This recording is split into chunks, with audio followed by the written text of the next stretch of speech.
Hello my dear student, आज हम लोग डीसी मोटर के संबंध में जो चर्चा करेंगे उसमें आर्मेचर रिएक्शन, बाइक ईएमएफ एवं speed control of DC motor के बारे में डिस्कस करेंगे।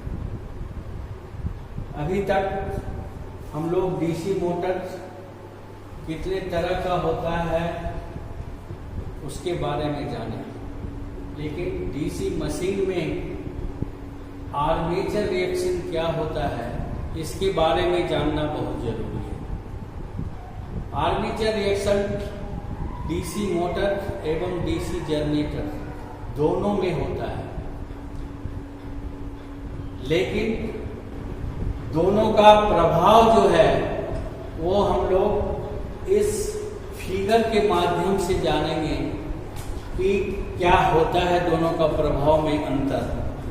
तो सबसे पहले जानेंगे आर्मेचर रिएक्शन डीसी मोटर में क्या होता है। जैसा कि हम लोग जानते हैं कि डीसी मोटर में फील्ड वाइंडिंग के द्वारा मैग्नेटिक फील्ड बनता है, उसमें पोल जो बनता है एन और एस, उसी के बीच में आर्मेचर घूमता है। तो एन और एस पोल के बीच में आर्मेचर में जो कार्बन ब्रश, आर्मेचर के कार्बन ब्रश जो रहता है वो कम्यूटेटर के ऊपर, उसको हम लोग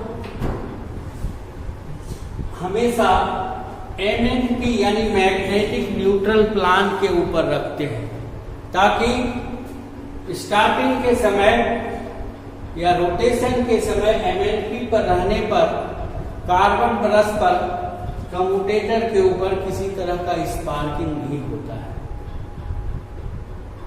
तो हम लोग सबसे पहले MNP और GNP मैग्नेटिक में पोल में क्या होता है इसके बारे में जानना जरूरी है। MNP होता है मैग्नेटिक न्यूट्रल प्लेन और GNP होता है ज्योमेट्रिकल न्यूट्रल प्लेन।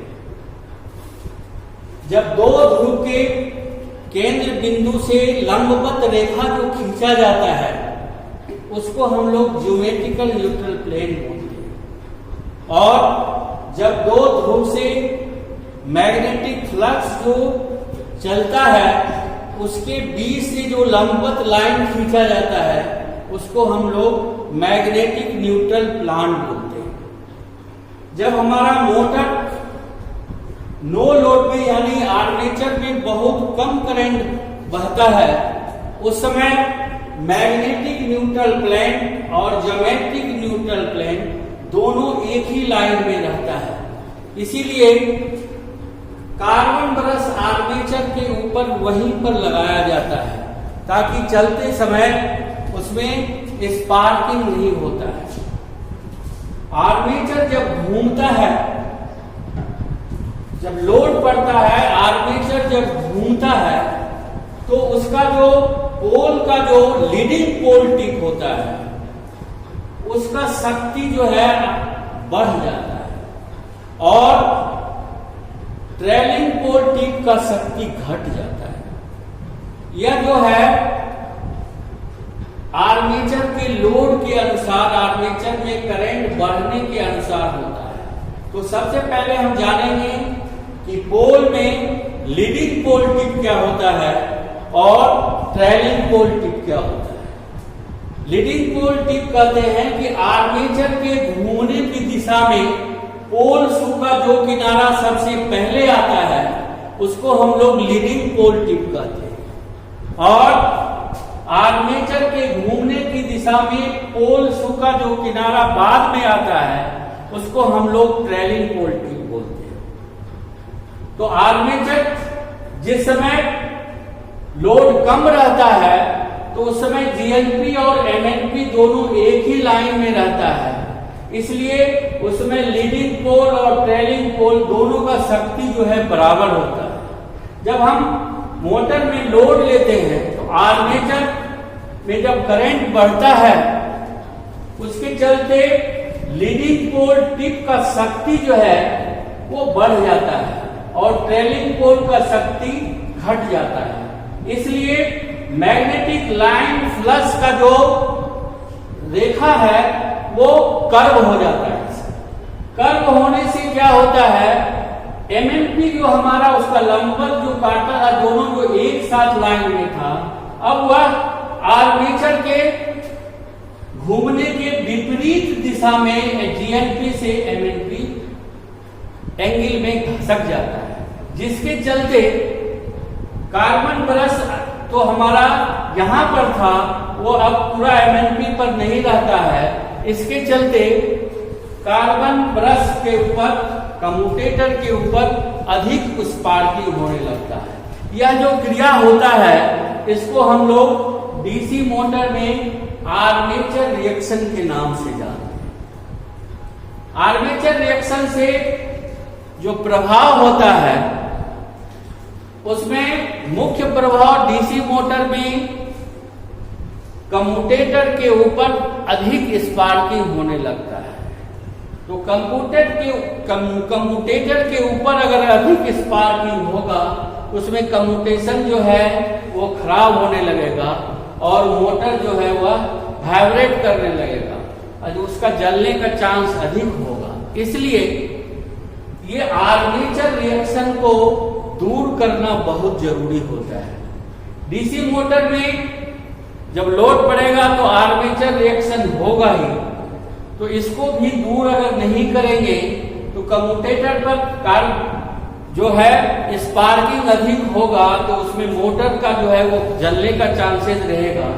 इसलिए आर्मेचर रिएक्शन को दूर करने के लिए बड़े बड़े डीसी मोटर में जो है उसमें व्यवस्था क्या होता है, उसमें इंटरपोल लगाया जाता है। इंटरपोल जो है वह आर्मेचर के सीरीज में लगा हुआ रहता है। जैसे आर्मेचर का करंट बढ़ेगा इंटरपोल में वह जो है उसका मैग्नेटिक फील्ड तेज होगा। मैग्नेटिक फील्ड अधिक होने से ये जो पोल का ट्रेलिंग लीडिंग पोल जो है वह शक्ति बढ़ रहा था उसको वे अपना न्यूट्रलाइज करते रहेगा। तो इसीलिए आर्मेचर रिएक्शन को दूर करने के लिए हम लोग डीसी मोटर में इंटरपोल लगाते हैं। आशा है कि कुछ घूमते हुए स्थिति में आर्मेचर के कंडक्टर में एक जनरेटर की तरह, डीसी जनरेटर की तरह ईएमएफ उत्पन्न होता है। वह जो ईएमएफ है डीसी के आर्मेचर में जो पहले से डीसी सप्लाई वोल्टेज जो दिया जाता है उसका विरोध करता है। इसलिए डीसी मोटर में आर्मेचर द्वारा घूमते हुए स्थिति में अपना उत्पन्न ईएमएफ जो होता है डीसी में दी जाने वाले वोल्टेज आर्मेचर का विरोध करता है, इसलिए उसे हम लोग बैक ईएमएफ के नाम से जानते हैं। स्टार्टिंग में चूंकि मोटर का आर्मेचर का रेजिस्टेंस बहुत कम होता है, इसलिए जब हम चालू करते हैं उस समय डीसी मोटर का आर्मेचर बहुत अधिक करंट लेता है, क्योंकि उस समय आर्मेचर स्थिर रहता है, उसमें उस समय बैक ईएमएफ उत्पन्न नहीं होता है आर्मेचर के कंडक्टर में। इसलिए टोटल वोल्टेज जो है आर्मेचर के कंडक्टर में जाता है, इसलिए बहुत अत्यधिक करंट होता है। जैसे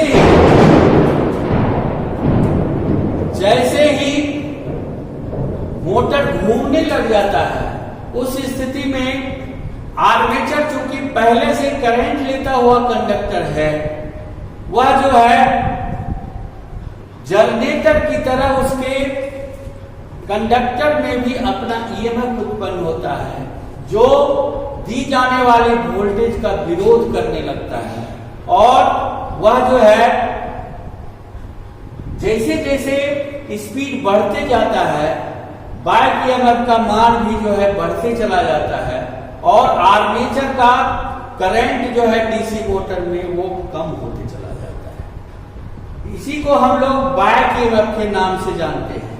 बैक ईएमएफ को हम लोग ईबी द्वारा सूचित करते हैं। जैसा कि जनरेटर में आप जानते हैं कि जनरेटर में जो आर्मेचर के कंडक्टर में उत्पन्न ईएमएफ होता है, उसी तरह डीसी मोटर में जो बैक ईएमएफ होता है उसका भी फार्मूला वही जनरेटर के फार्मूला से ही निकाला जाता है। उसका फार्मूला है ईबी बराबर फाई जेड पी बटे 60 A वोल्ट।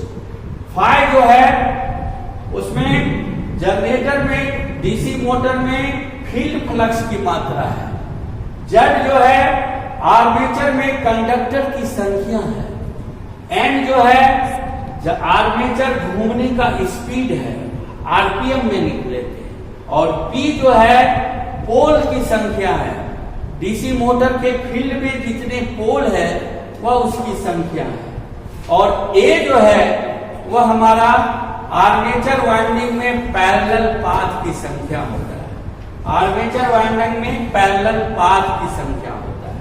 तो जनरेटर में जिस तरह ईएमएफ का सूत्र इससे निकाला जाता है ईएमएफ का मान, उसी तरह डीसी मोटर में भी बैक ईएमएफ का मान इसी सूत्र द्वारा निकाला जाता है। साथ साथ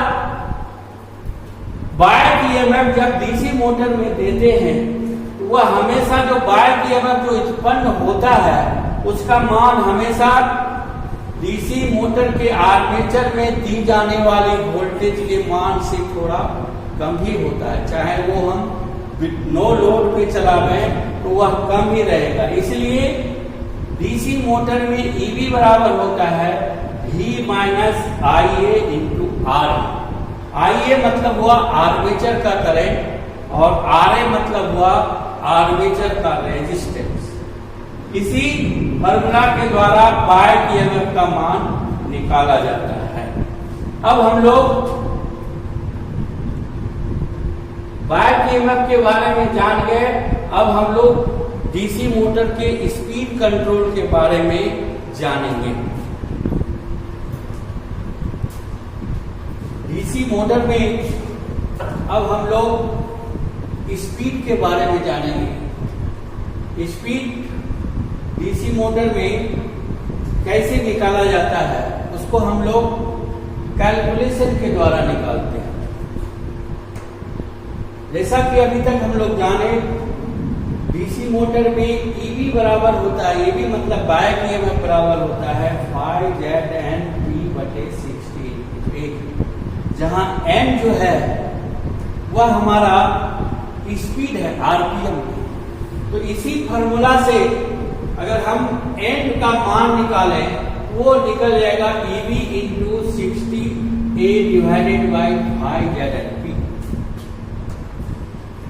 अब बराबर हो जाएगा, इसको हमने क्या किया ईबी बटे फाई को अलग कर लिया into 60 A by Z P को हम मल्टीप्लाई अलग कर दिया।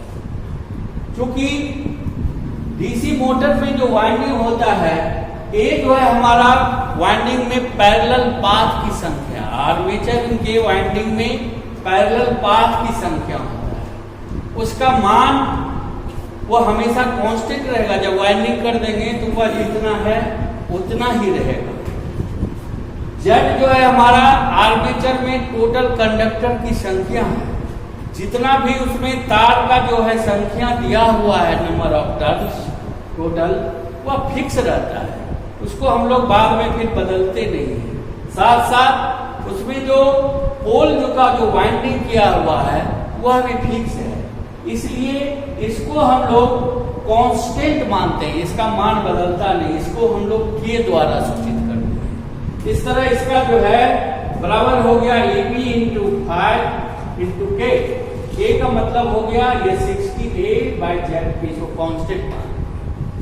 जब इस तरह हमने क्या देखा कि एन जो है वह हमारा बराबर हो गया ईबी फाइव के, अर्थात N varies EB by five, यानी बैक ईएमएफ अगर बढ़ेगा तो स्पीड भी बढ़ेगा। इसका मतलब हुआ डीसी मोटर में अगर स्पीड बढ़ेगा तो बैक ईएमएफ का भी मान बढ़ेगा। अगर स्पीड का मान घटेगा तो बैक ईएमएफ का भी मान घटेगा। इस तरह हम इसको बोल सकते हैं कि डीसी मोटर में स्पीड जो है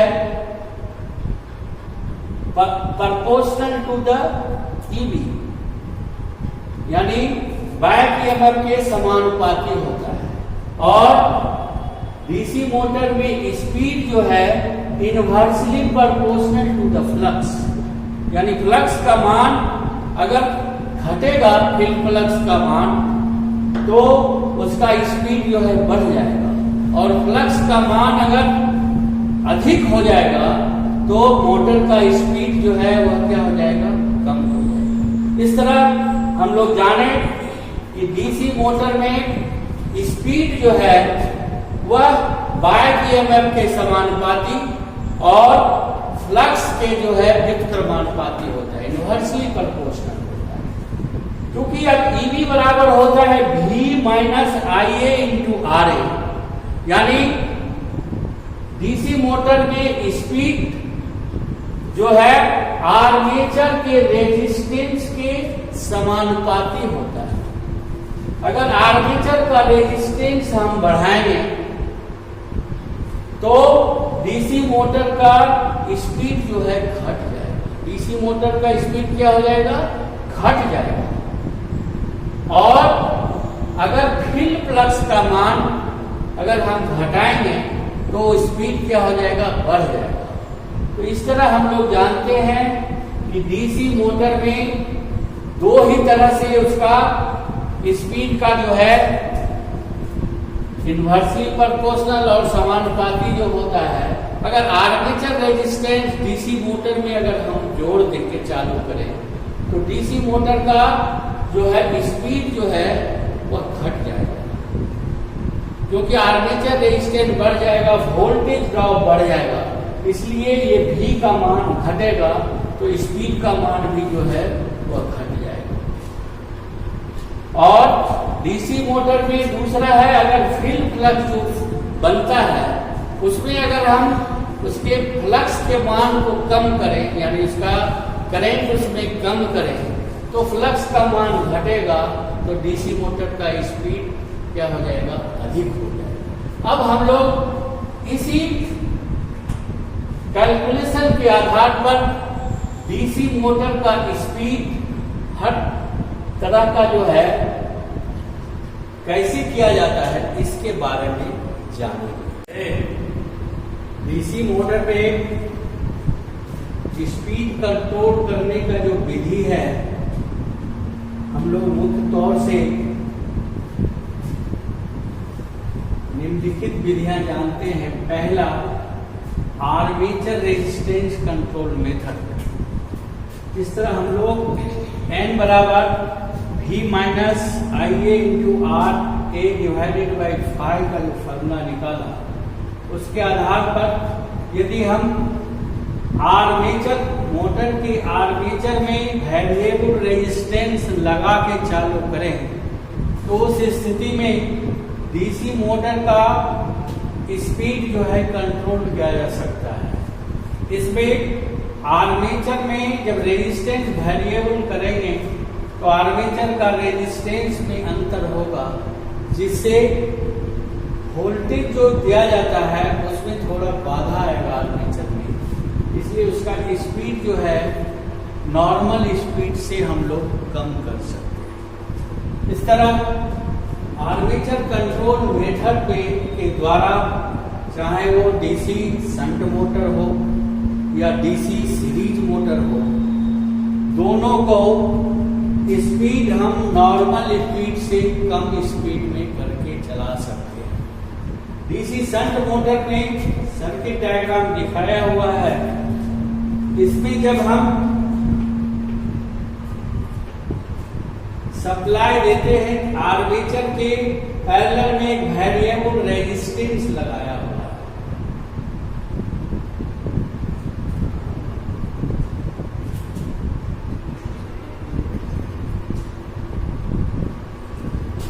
वेरिएबल रेजिस्टेंस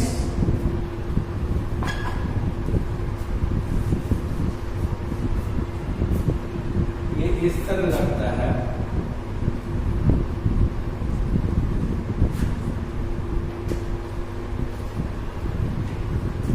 जैसे ही हम मोटर में सप्लाई देंगे तो आर्मेचर में वेरिएबल रेजिस्टेंस के द्वारा आर्मेचर का करंट को कम करेंगे। आर्मेचर का करंट कम होने से यानी आर्मेचर का रेजिस्टेंस में अंतर होगा तो वोल्टेज ड्रॉप जो है हमारा बढ़ जाएगा।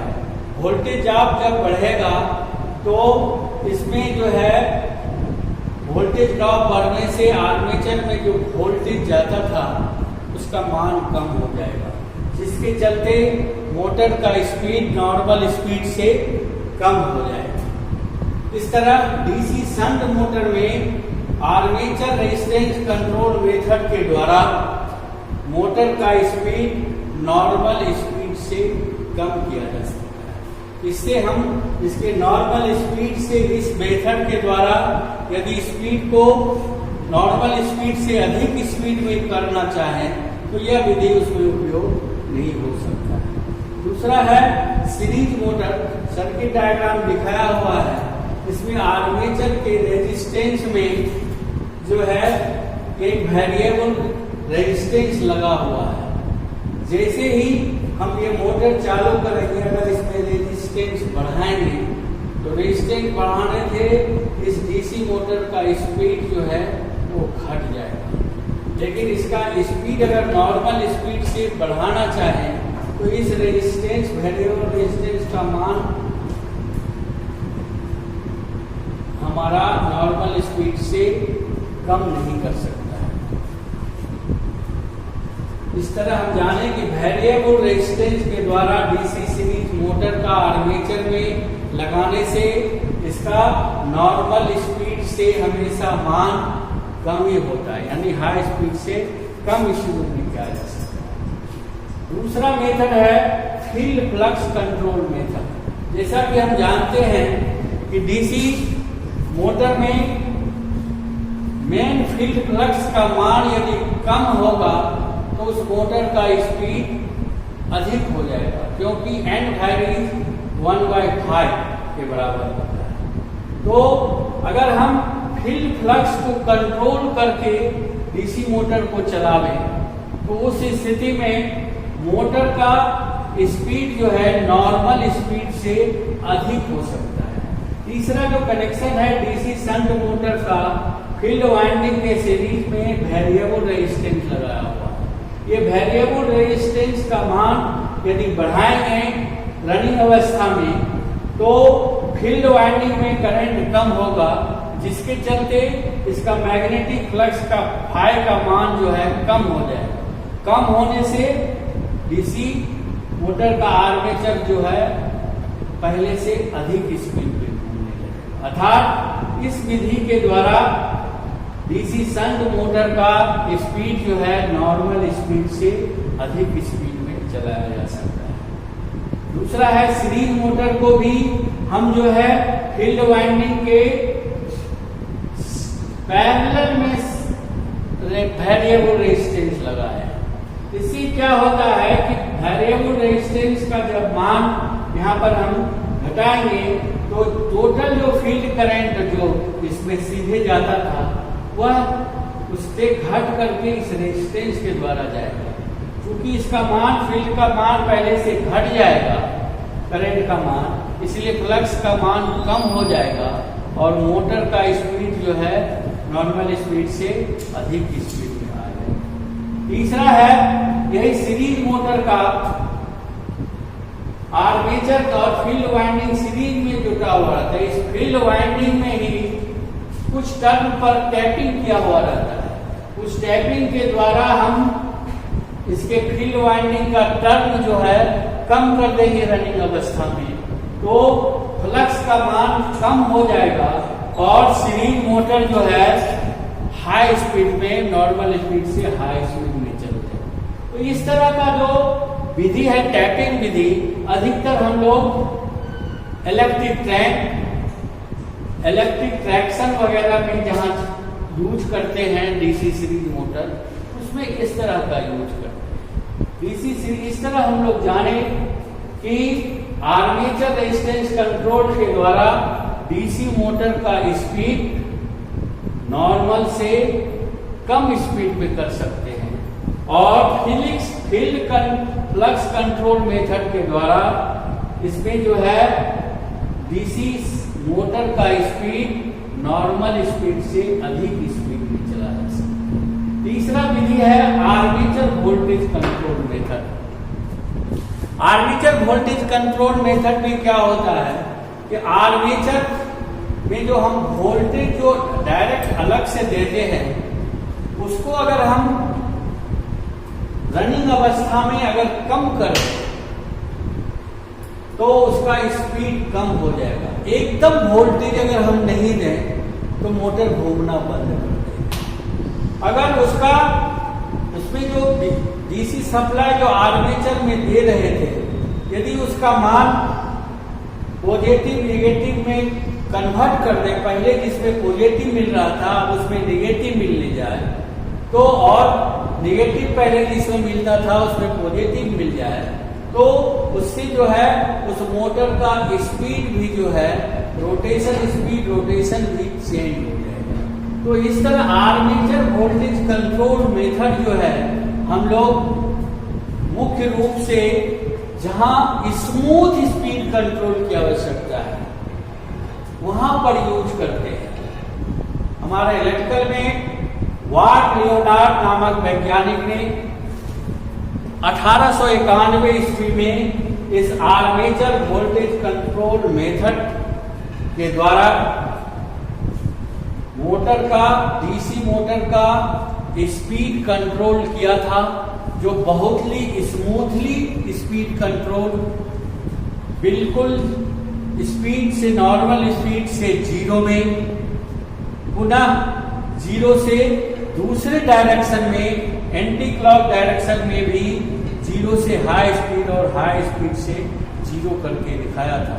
इसलिए आज तक अधिकतर जहां स्मूथ स्पीड कंट्रोल है जैसे लिफ्ट करंट बड़े बड़े जहां पर हम लोग लिफ्ट वोल्टेज कंट्रोल करते हैं स्पीड कंट्रोल डीसी मोटर को हम लोग अधिकतर वाट लियोनार्ड सिस्टम से ही यूज करते हैं। इस तरह हम लोग जाने कि जितने भी डीसी मोटर के स्पीड कंट्रोल करने का जो विधि है उसमें सबसे विधि अच्छा आर्मेचर वोल्टेज कंट्रोल मेथड अर्थात वाट लियोनार्ड सिस्टम ही सबसे बेस्ट माना गया है। इस तरह आज हम लोग आर्मेचर रिएक्शन बाइक ईएमएफ एवं speed control of DC motor के बारे में जाने।